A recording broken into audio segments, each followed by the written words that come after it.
তামিলনাডু ডিষ্ট্ৰিক্টত মেছ কোম্পানীত কাম কৰি আছিলে ল'ৰাজন। কি নাম? আব্দুল আজিজ। তেখেত মানে ঘৰৰ পৰা আহি আছিলে, 19 বছৰীয়া ল'ৰা, অকলে আহি আছিলে ট্ৰেইন যোগে। ঘৰলৈ আহি আছিলে? হয়, ইটাখলা ঘৰলৈ ইটাখলা ঘৰলৈ আহি আছিলে। তো হাওৰা ষ্টেচনত ৰাতিপুৱা 6:30-7মান বজাত প্ৰায় পাইছে। সেই মতে পৰিয়ালে জনাইছে।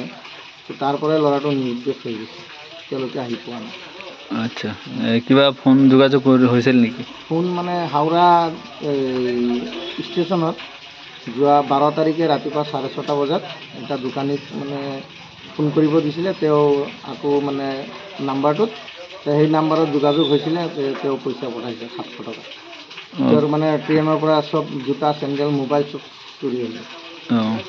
তাৰপিছত এতিয়ালৈকে কোনো যোগাযোগ নাই? এতিয়ালৈকে আৰু কোনো যোগাযোগ নাই।